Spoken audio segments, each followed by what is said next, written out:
क्या आपने कभी सोचा है कि अगर भगवान और उनका सबसे प्रिय भक्त आमने सामने खड़े हो जाएं तो क्या होगा? क्या कभी कल्पना की है कि जिस नाम से पूरी सृष्टि चलती है वही नाम अपने ही रचिता के विरुद्ध गूंज उठे? आज की यह कहानी किसी साधारण युद्ध की नहीं, बल्कि भक्ति, वचन और धर्म की उस सीमा की कहानी है जहाँ प्रेम भी परीक्षा बन जाता है और एक अमावस्या की रात इतिहास का बसे भयावह अध्याय बन जाती है। अयोध्या की उस अमावस्या की रात सन्नाटा इतना घरा था कि हवा के झोंके किसी प्रेत की फुसफुसाहट जैसे प्रतीत हो रहे थे। महल के लंबे लियारों में जलती मशालों की फड़फड़ाहट किसी आने वाली प्रलयाकाश के दे रही थी।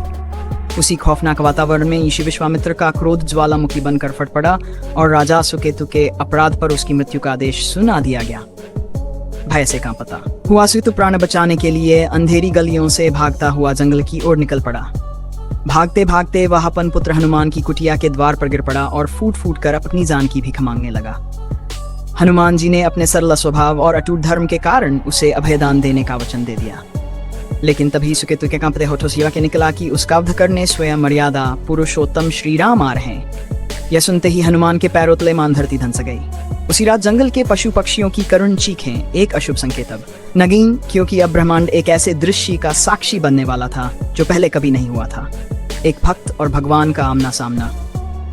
युद्ध के मैदान में धूल का भयानक बवंडर उठ रहा था और आकाश स्याह काले रंग में बदल चुका था।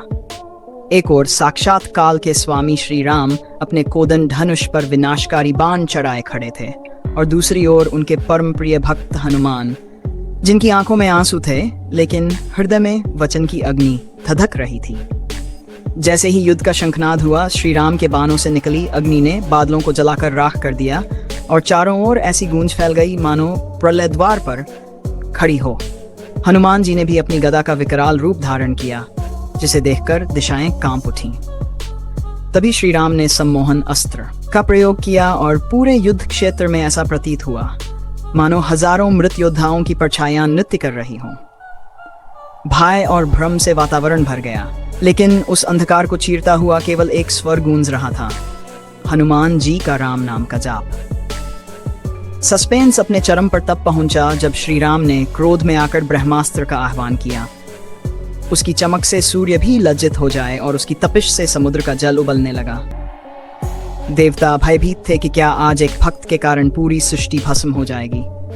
हनुमान जी ने अपनी आंखें बंद कर लीं। उनका विशाल शरीर पर्वत की तरह अडिग था और उनके मुख से निकलता राम राम का उच्चारण किसी दिव्य विस्फोट की तरह गूंज उठा, जिसने उस विनाशकारी अस्त्र को आकाश में ही रोक दिया। वह दृश्य इतना चमत्कारिक और भयावह था कि स्वयं यमराज भी अपनी जगह से विचलित हो गए। आज शब्द राम अपने ही रचिता राम के सामने खड़ा था।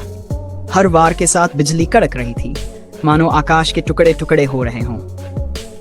तभी युद्ध के चरम क्षण में, जब सुकेतु भय से मूर्छित हो चुका था और चारों ओर विनाश का धुआं फैल चुका था, ऋषि विश्वामित्र का अट्टहास गूंजा। उन्होंने इस भयानक खेल को रोकते हुए बताया कि यह सब हनुमान की अटूट भक्ति और श्री राम के धैर्य की एक दिव्य परीक्षा थी। जब धुआं छंटा और सन्नाटा पसरा, तो उस रणभूमि में केवल दो महाशक्तियां एक दूसरे के गले लगी खड़ी थीं। ये दृश्य ये संदेश दे गया कि जहां धर्म और भक्ति का संगम होता है, वहां स्वयं विधाता भी अपने नियम चुका देते हैं।